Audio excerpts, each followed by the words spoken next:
There's a lot of people visiting Sweden lately, and it seems like more and more people realize just how nice of a place it is. See the majestic landscapes, experience the natural beauty of the archipelago, enjoy the cold and unfriendly people. And all of these visitors to Sweden are asking the same thing. How can I avoid making a fool of myself when visiting Sweden? Well, don't you worry, I'm gonna teach you 10 very important things that you should never do in Sweden. Follow these simple rules and you'll fit right in. Actually, I made a mistake when coming up with this idea. See if you can spot the thing I messed up in this video.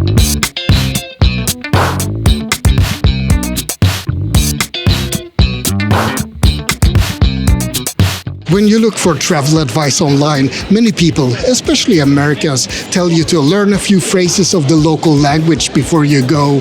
They will really appreciate it. You'll get better service, and they'll compliment you on trying to understand their culture. Well, don't do that in Sweden. First of all, we don't care if you know how to say hur mår du or tack. At the very best, you might get a tired smile and a wow, that's great. At worst, we won't have a clue what you're trying to say, and you'll cause a lot of awkwardness. I've seen people online complain that Swedes are rude and that they pretend to not understand what people are saying when they speak Swedish. No, that's because we don't understand what you're saying. Sometimes non-native sounds can sound like complete gibberish to us, and we have to do some pretty intricate mental gymnastics to understand what that's supposed to be. And then you want praise for making things difficult for us? I don't think so. Swedes value efficiency, and the most efficient thing is to ask us to speak English instead. We can suck pretty bad at English, but our English is still better than your broken Swedish. It's just the most efficient way to communicate. This, of course, makes it really difficult for people trying to learn Swedish, because Swedes will switch to English at the first failed conjugation. It's a catch-22 for newcomers to Sweden, in fact, and it's quite a bit of an issue. But that's a separate topic. As a tourist coming to Sweden, all you need to know is that we don't care about your attempts to speak Swedish.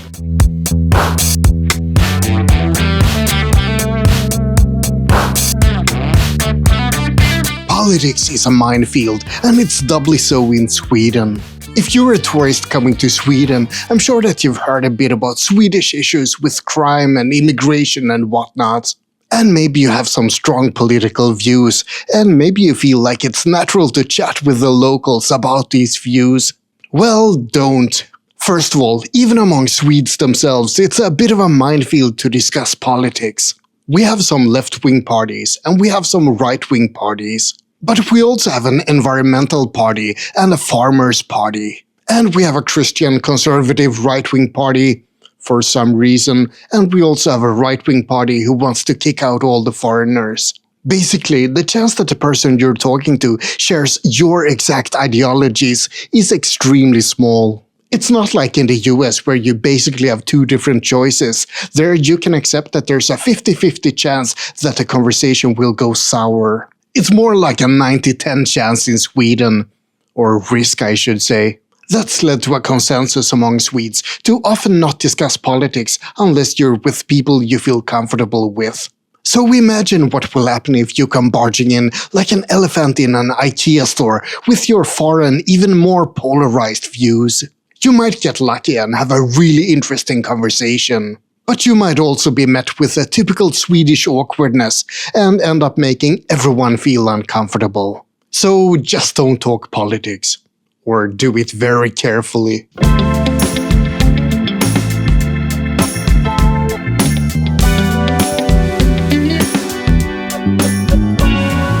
I've covered some pretty heavy topics so far, filled with specific Swedish cultural flavoring. So I think that it's time for a simpler thing you shouldn't do in Sweden, something more obvious.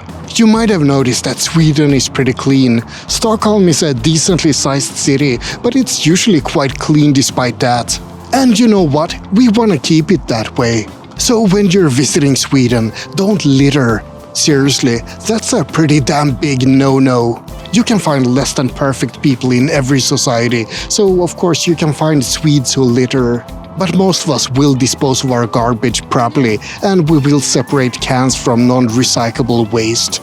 But what happens if you can't find a trash can? Well, then you have to walk around and look for one, or you have to carry your trash with you. But what if the trash can is full? Well, ideally, we'd continue to look for an empty one, but in reality, we won't. But we will place our garbage very neatly on top of the pile so that it doesn't cause too much of a mess. But that's mostly so we feel good about it. Either way, make sure that you don't litter when you come to Sweden. Or at least place your garbage very neatly on top of the pile.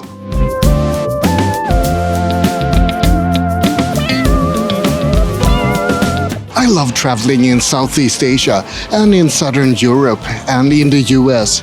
I love the weather and I love exploring new places and new cultures. And if there's something I've learned, it's that people are obsessed with honking their car horns in other cultures. Seriously, it's like people are driving with one hand on the horn all the time abroad. You hear cars honking in traffic jams when they pass each other and just if they see someone they know. It's a cacophony of honkings, like being in a goose farm. If you're driving in Sweden, you don't honk. Traffic is supposed to be quiet unless something special is going on. And by special, I don't mean that you're driving around a corner or that you see Sven across the road. There are basically just two situations where you're allowed to honk your horn in Sweden. If someone is driving like a madman and cuts you off, then you're allowed to do the long honk, like honk, look where you're driving, you donkey. And the other situation is if someone sits still when the light turns green. Then you give a slightly irritated but also helpful honk, like honk, are you blind? Look at the lights, they're green. And that's it. If you honk in any other situation, then you're breaking the very informal but also very ingrained Swedish social rules.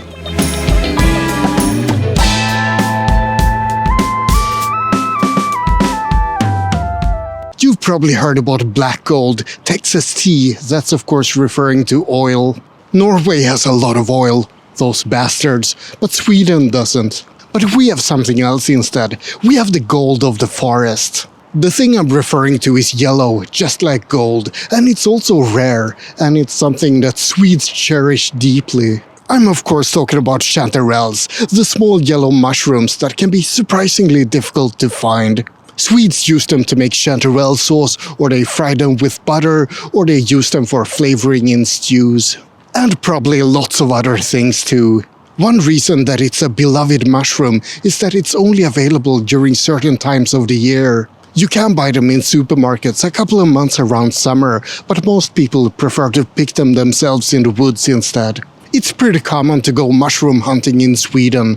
Well, maybe not in Stockholm, but in the rest of the country. And the thing about chanterelles is that if you find a patch of them, you can often return to pick more of them at the same place. And you can return to the same spot year after year. Mushroom spots are a bit of a family secret. This knowledge is heavily guarded so that no one else picks your golden treats. So one thing you should never do in Sweden is ask people about their secret mushroom spots. It's life or death, I swear.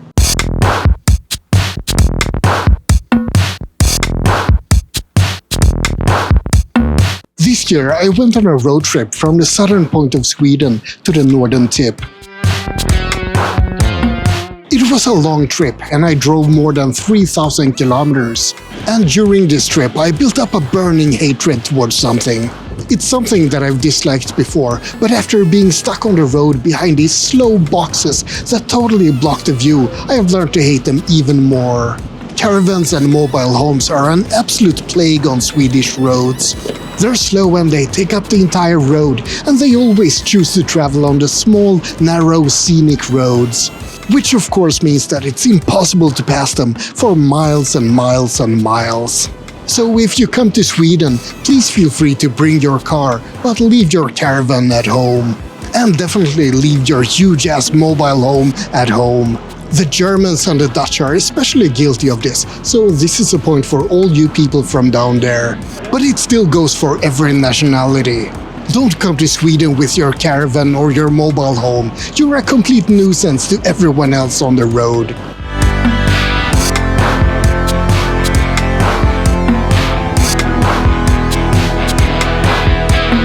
I've talked about general things not to do in Sweden, but I need to bring up one thing that's specific to Stockholm. Stockholm is the biggest city after all, and there's a lot of visitors coming to the capital of Sweden. And all of these people use escalators, and they do it poorly. In a previous video, I talked about escalator etiquette and that you're supposed to stand on the right. I thought that was it. I thought that people would understand how to behave properly after that, but apparently not. Maybe you don't have escalators in your small town, but something you should never do is stop at the top of an escalator and look around. I mean, how dense can you be? You do understand that people are coming behind you, right? That's the whole point of an escalator. If you stop and look around in a confused manner, then you're gonna get bumped into in a very annoyed and non-confused manner. And the same thing if you're walking along a busy street, you don't stop suddenly to look where to go next. I understand that this concept might be difficult to grasp, so I've put together a helpful little rhyme to help you remember. Riding swiftly, lots of fun, and then you reach the top. Now you stop and look around. Hey, what are you doing, you stupid bastard? Move it and don't block the way.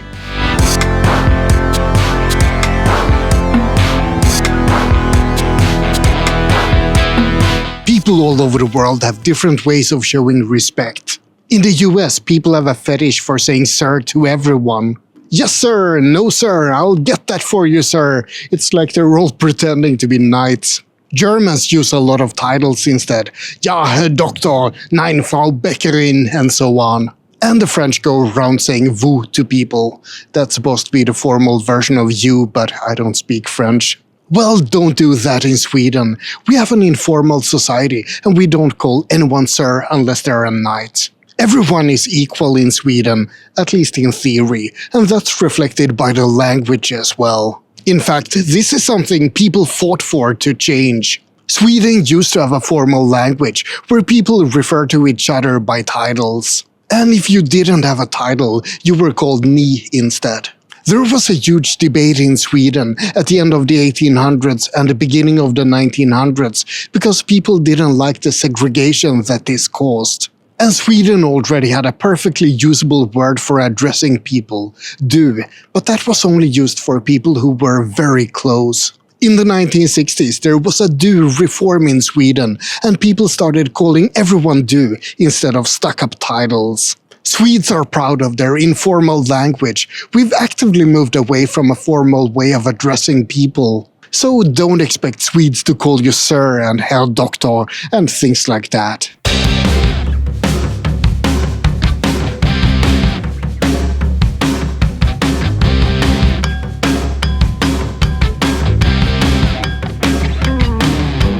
I'm still a bit annoyed at the escalator point I mentioned earlier, so I have to throw in another similar one. I understand that people walk differently in a city compared to out in the countryside. People have places to do and things to be in Stockholm. We don't have time to stop and smell the metaphorical roses. So when you're in Stockholm, make sure you don't walk like an I'm not just talking about stopping in the middle of the road. Oh no, there's so much more. There's a lot of bikes in Stockholm and bike lanes. Those are for bikes and not for pedestrians. So stop jumping out in the bike lane all the time, and whatever you do, don't stop there blocking the traffic. That's a good way to get hit by a cyclist. Hard. And in general, don't block up the paths and bike lanes and roads. We already have the stroller mafia here who does that. You know, entitled Karens with enormous strollers who block up the entire walkway. And since we're talking about Sweden, those Karens can be of either gender, so Karens or Kevins or something like that. Either way, just don't walk like a donkey.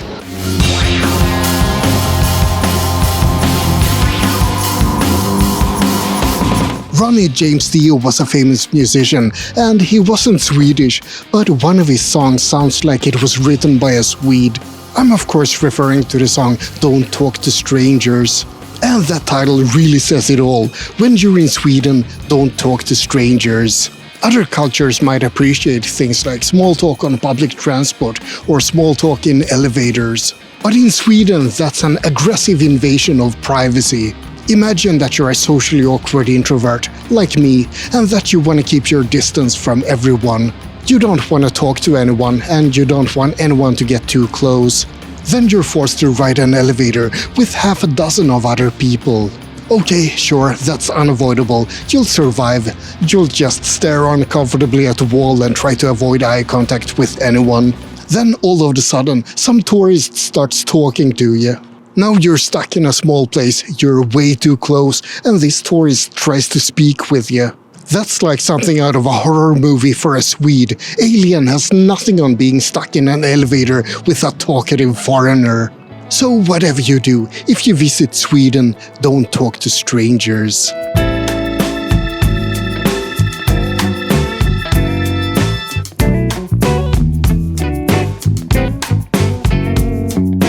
Time for the last entry in this list, and I've saved something special for this one. Everyone knows about Swedish fika. It's famous all over the world. In Sweden, it's common to have a coffee and a pastry with colleagues or friends. Or with a date, or with family. You can have a fika with anyone. It's not just a coffee break, it's a social activity, and it's deeply rooted in the Swedish mentality. And that's the problem. People who visit think that it's a special activity that they can experience when they're visiting Sweden. They go to a cafe and they order a coffee and a cardamom bun and they sit down. They take a bite of their pastry and they sip their coffee and they look out on the people walking by outside. Then they think, I'm doing it. This is Swedish fika. What a lovely feeling. But that's of course complete rubbish. They haven't experienced fika at all. Fika isn't about the pastry or the coffee. It's not about sitting at a cafe. It's about the mental state you enter when you have fika. You take a break from work or school and you socialize with people instead. You devote your entire mind to the experience. It's a meditation of sorts, a social meditation, and you make a clear distinction between fika time and not fika time. Don't come to Sweden thinking that you can emulate the feeling of fika just by having a coffee and a pastry. In fact, what I'm doing right now doesn't really count as fika. I'm not being social and I'm recording and sort of working, so yeah, don't do what I do. Have proper fika instead. And that's about it for this list of things not to do in Sweden. I hope you found it interesting. Like and subscribe, but most importantly, have a great day.